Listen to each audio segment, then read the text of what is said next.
贵族小姐即将生日，父亲准备为她挑选一个满意的女仆作为礼物。他们来到了最大的奴隶主那里，父亲在挑选最好的奴仆，而塔莎正在奴隶主的夫人那里做客。此时进来一个姑娘，塔莎第一眼就对这个皮肤白皙的姑娘产生了好感。她邀请琳娜一起去逛花园，可琳娜却回答 Простите, мне нужно посмотреть, все ли готово на кухне。塔莎丝毫不介意，还夸奖夫人的女儿真漂亮。夫人也只是微微一笑。饭后，塔莎与琳娜一起弹琴交流。塔莎对琳娜的才艺表示赞赏，便想邀请她去自己家里做客，可却还是被琳娜拒绝了。这令塔莎感觉奇怪，询问夫人为什么琳娜总是拒绝自己的邀请。夫人告诉她，其实琳娜是一个女仆，只不过自己一直将她当女儿一样抚养对待。塔莎非常惊讶，一个女仆竟然能有如此的才艺与教养，身为女仆却接收着贵族的教养。琳娜在别人眼里是最幸福的女仆，但只有自己才明白介于底层与上层阶级之间的尴尬。正如别人议论的那样 Нечего ей завидовать, дура ты. Заруби себе на носу. Платье красивое, кожа белая, по-французски, может, и на рояле. И шо? В хлопцы не пойдет. Всюду неприкаянная. Видно, на роду написано одно и пойти. Иди, иди. 但琳娜是一个善良的女孩，当弱小的奴隶在遭受摧残的时候，她会默默地为他们祈祷。她还是一个懂得感恩的人。夫人不开心的时候，她会一直陪伴在身边。夫人担心自己在外打仗的儿子能否安全回来，琳娜也会虔诚地替他祈祷。终于有一天，夫人的儿子来信了，琳娜激动地将信拿给夫人。夫人看完信，得知儿子即将回来，非常开心。琳娜内心也替夫人感到高兴，她将消息告诉了同为女仆的胖婶。胖婶却劝诫琳娜日后要当心，少爷回来以后日子可就没那么好过了。但琳娜却丝毫不在意，本想去找夫人，没想到在门口却听到了主人正在与夫人吵架。Воспитали. Я воспитала Китти как родную дочь. Она имеет право. Китти, какая Китти? Катька, крепостная девка. Дочь крепостной. И чтоб духу ее не было за нашим столом. В людском ее место. 听到这些难听的话语，琳娜非常伤心，躲在角落里痛哭的时候被胖婶发现。胖婶得知原委后，尝试着安慰琳娜，但这件事始终还是让琳娜耿耿于怀。隔天，从未谋面的少爷终于回来了，所有人都在门口欢迎。琳娜看着夫人与儿子团聚，也是发自内心的开心，却没想到这位少爷在见到琳娜后就一见倾心。回到餐桌上，他询问父母琳娜的身份，在得知琳娜只是个卑微女仆的时候，晚上他来到了琳娜的房间。女孩身为农仆，却受夫人的善待，拥有贵族的教养。没想到素未谋面的少爷参军回来后，直接来到她的闺房欲行不轨。琳娜一把将他推开，拿起剪刀防卫。这时门外传来一阵急促的敲门声，原来是胖婶来找琳娜。不得不说，胖婶简直就是唯一的人间清醒。她之前就告诫琳娜小心少爷，见琳娜对此不以为意。晚上她预料到少爷的行为，才能及时替琳娜解围。胖婶安慰琳娜后，表示要将此事告知夫人，可琳娜却觉得夫人的心脏不好，让胖婶帮忙将此事隐瞒，自己以后也会多加防备。看着琳娜如此坚决，胖婶也只能无奈离开。第二天，夫人找来了琳娜，告知今天塔莎小姐想找她陪练钢琴。琳娜得知这个消息，内心也是无比愉悦。夫人贴心地为她准备了马车。这时，琳娜看到一个奴隶被鞭打遍体鳞伤，她知道自己的身份无法解救他，只能找来水桶给他一口水喝。她不知道自己的这个小小善举令奴隶永远刻在了心里。到了塔莎家里，琳娜替塔莎小姐弹琴，塔莎也随着琳娜的伴奏展示了自己优美的歌声。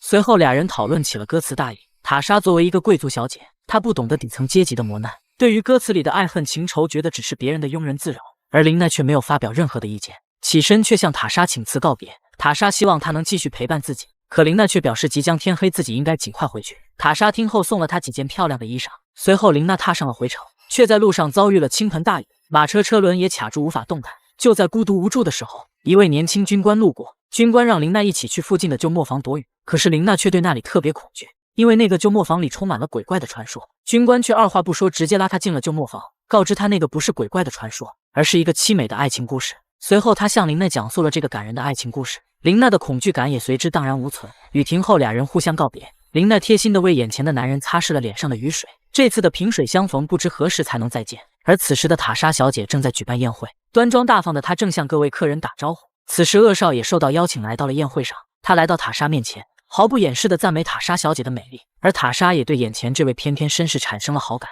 就连边上的名媛都打趣俩人是天作之合。千秋无绝色，悦目是佳人。今晚的塔莎凭借自己的优雅歌声征服了全场所有人。塔莎对表面绅士的恶少颇有好感，此时一位军官因为躲雨而姗姗来迟，随后他邀请塔莎小姐共舞一曲。原来他是塔莎的追求者，可在跳舞时却向塔莎表示自己爱上了别人，而且是一个今晚偶遇的陌生姑娘。塔莎对此没有表现出任何不悦，反而是衷心的祝福他。而当琳娜回去后，她兴奋地告诉胖婶自己恋爱了。胖婶非常惊讶，当得知琳娜爱上了一个偶遇的贵族少爷时，胖婶再次告诫琳娜Ну, разве я тебе не говорила, деточка моя, за панычей? Даже если он тебя полюбит, не будет у вас судьбы счастливой. Не судьба. 这句话却让琳娜彻夜难眠。第二天，琳娜在陪伴夫人时，突然向夫人请假外出一趟。夫人爽快地答应了琳娜的请求。原来琳娜与当晚那位军官离别时，相互约定今天在旧磨坊相见。军官少爷也如约而至。此时的琳娜略显羞涩，但是很快俩人就打破了隔阂，享受着这片刻的宁静。军官希望琳娜隔天还能来这里约会，可琳娜却表示自己无法确定。奴仆的身份令她身上有一道无形的枷锁。离别时，俩人才互换姓名。当琳娜得知军官的名字是杰克时，脸上的笑容逐渐凝固。她想起那天在塔莎小姐家里，塔莎为她读了追求者写的情书，上面的署名正是杰克。于是琳娜愤怒地指责杰克， Это недостойно. 身后的杰克却依旧表示自己每天都会在这里等她。琳娜回去后却引起了一名士兵的注意。士兵打听后得知琳娜只是一个农仆，坏心思也随之而来。其实她是恶少的战友，而且手里握着恶少的把柄。原来战场上的恶少贪生怕死，为了保命而将自己的腿打伤。这一幕刚好被他看到，而恶少对于他的到来也是深感厌恶，本想将他赶走，却刚好被父亲看到。父亲热情地欢迎这位客人，并邀请他共进午餐。此时塔莎小姐也刚好跟随父亲来拜访。她迫不及待地找到琳娜分享自己的喜悦，因为自己的追求者杰克终于不会再纠缠自己了。杰克竟然爱上了一个陌生女人。琳娜听后内心偷乐起来。餐桌上，士兵讨好吹嘘着恶少的虚假战功，令大家都对恶少刮目相看。塔莎更是对他崇拜无比。而餐后士兵却是变了一副嘴脸，用恶少的把柄要挟他将琳娜送给自己。此时琳娜刚好路过，俩人将琳娜喊到面前。贪婪的士兵以对待奴隶的方式检查琳娜的身体。可怜的女孩正被贪婪的士兵欺侮，看着琳娜近乎绝望的表情，恶少此刻竟然心软了。Повернись, наклонись-ка. Ой, эта девка не продается. Она любимица матери. Они с отцом ни за что ее не продадут. Так я готов поторговаться. У меня кое-какой капитал. Тебе наступай отсюда. Пошел прочь, я сказал!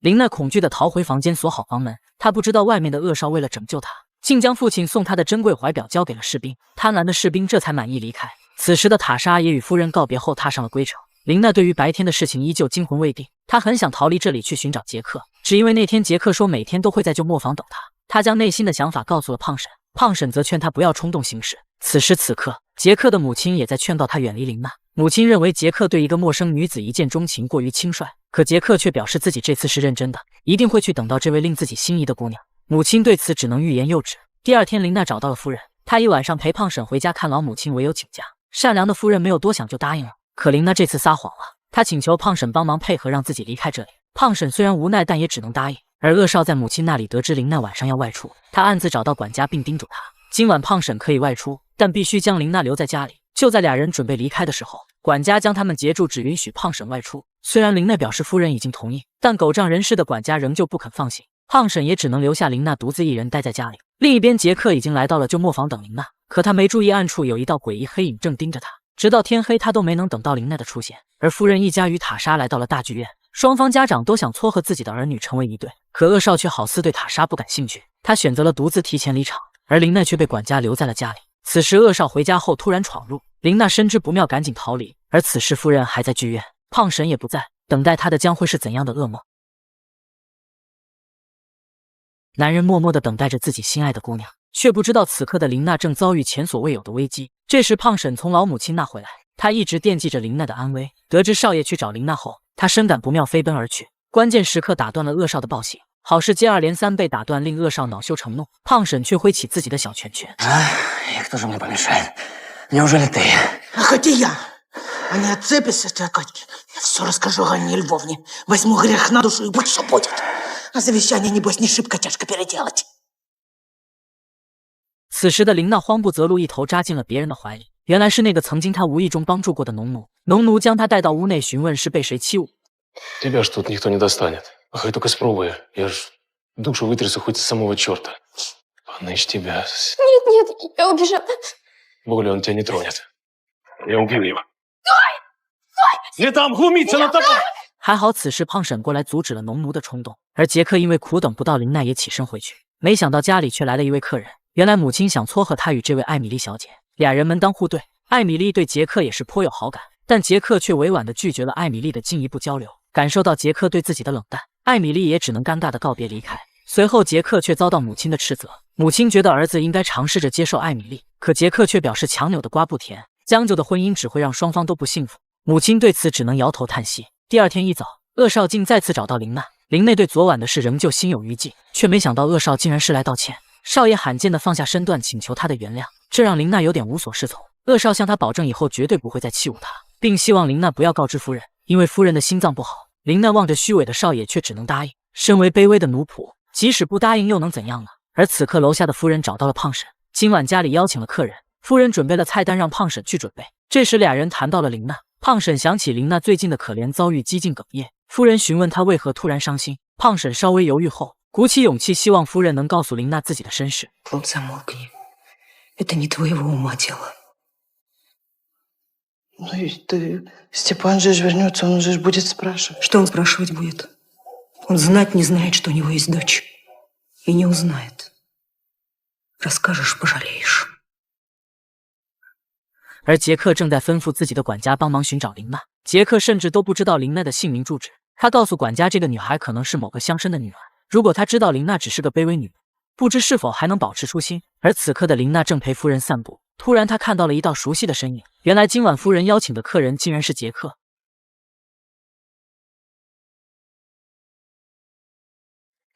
你是我的白马王子，而我却不是你的白雪公主。看到杰克转身，林娜只能惊慌失措地躲藏起来。夫人感觉诧异，林娜只能表示自己要去帮胖婶准备晚餐，这才打消夫人的疑惑。原来杰克与鄂少竟然是战友，俩人约好了今天一起去打猎。可在打猎时却发生了不愉快的事情。鄂父最喜爱的猎狗口吐白沫，他认为是奴隶喂错食物导致的，于是大发雷霆，对着奴隶就是暴打。杰克看在眼里，于心不忍。Что с ней? Да, пером поперхнулся. Так чего же вы молчите? Скажите ему. Не вмешивайтесь, Алексей Федорович. Полно! Полно! Петр Иванович, остановитесь! Цела ваша белка! 杰克对于父子俩的行为非常气愤，俩人一番争吵后，鄂父竟不要脸地对杰克下了逐客令。杰克愤然离开，骑上心爱的白马往旧磨坊的方向赶去。此时林娜也找到胖婶，她告诉胖婶自己要去旧磨坊，胖婶非常反对，但林娜却一意孤行，她不顾胖婶的反对直接离开。临走还请求胖婶隐瞒行踪。俩人在旧磨坊相遇，杰克讲述了今天发生的事情。林娜得知杰克竟然为一个奴隶说话，顿时眼中充满了爱意。杰克望着林娜的眼神更是不由自主地吻了上去。可是林娜已经偷跑出来太久，她要尽快回去，以免被人发现，只能不顾杰克的挽留，匆匆离去。另一边的塔莎小姐正在挑选礼服，今天她要打扮得漂漂亮亮的，因为要去心爱的男人家中做客。临出发前，许久不见的弟弟进来看望她，更是令她心情无比愉悦。林娜回去后遇到了农奴，大块头竟腼腆地请她教自己识字。林娜点头答应，这一幕却被胖婶看在眼里，这模样像极了你看追剧时的表情。胖婶过来通知林娜去夫人那里。农奴看到林娜离开，竟突然发起了脾气。饱经世故的胖婶一眼就看出了农奴的小心思，竟也开始耍起了小聪明。Не ровно. О, ну значит, ты 7 раз выше ходишь? Ты ей тоже по душе. Правда? Кто она так сказала? Сказала, что ты хороший, что сильный. Только робкий дюжи. 晚上塔莎来到了夫人家中做客，为大家演唱了一首歌曲后，鄂少陪着她出来透风。塔莎对鄂少表现出异样的热情，可鄂少竟然不为所动。这时林娜经过，鄂少发现林娜后竟展露出变态的一面，抱住塔莎小姐狠狠地吻了上去，还不忘抬头看一眼林娜。发现林娜离开，他竟然又恢复冷淡的姿态，丢下塔莎扬长而去。可怜的塔莎小姐只能默默地伤心哭泣。第二天，忧伤的塔莎正在家中弹琴，却发生了一件意想不到的事情。Анночка, Анночка, там что? Там их так много. Их там очень-очень много. Господи, Арыси, да говоришь и толком чего много? 琴声如诉，一串串悲伤的音符通过纤细的指尖传遍整个房间。夺门而出的那一刻，迎来的却是意外的惊喜。门前百花争艳，令塔莎将昨晚的不悦抛之脑后。花农的祝福更是令她喜上眉梢。接过捧花，鄂少突如其来的表白，让她开心的像个小孩。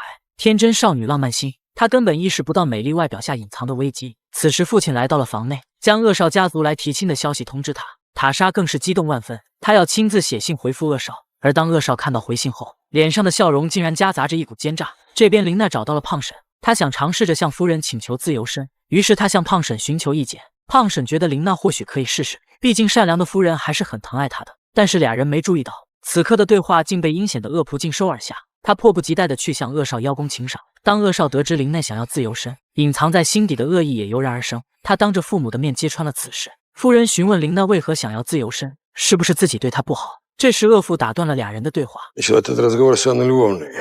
Ты моя собственность, моя, и мне решать, как с тобой быть. Я говорю нет, и все, кончен разговор. 此时的林娜像极了被雨水淋透的小猫。随后夫人单独找来林娜，她迫切地想知道原因，自己一直将她当成女儿，觉得林娜就这样离开太残忍了。其实夫人只是担心林娜离开自己如何生活，但林娜还是没勇气告诉夫人，自己竟然跟一个贵族少爷相爱。她来到了旧磨坊，坐在河边哼唱起伤感的歌曲。此时的杰克姗姗来迟，但他没有打断歌声，直到歌声停止，他才缓步上前。他询问林娜为何在唱佃农的歌曲。林娜内心挣扎，她再也不想隐瞒身份了。她鼓起勇气告诉杰克自己只是一个农仆。看到杰克不可置信的表情，林娜缓缓地讲述了自己的身世经历。杰克默默地倾听着。当林娜向他道歉并打算离开的时候，杰克留住了他。Когда я вас увидел, я понял, что эта встреча судьбоносная. Мне все равно, крестьянка вы или дворянского рода, вы моя суженая. 随后敬跪地向林娜求婚。林娜非常感动，但她却不敢答应。杰克很紧张地问她为何沉默，林娜却表示自己只是一个农仆，只是属于别人的一项资产，而杰克却是贵族。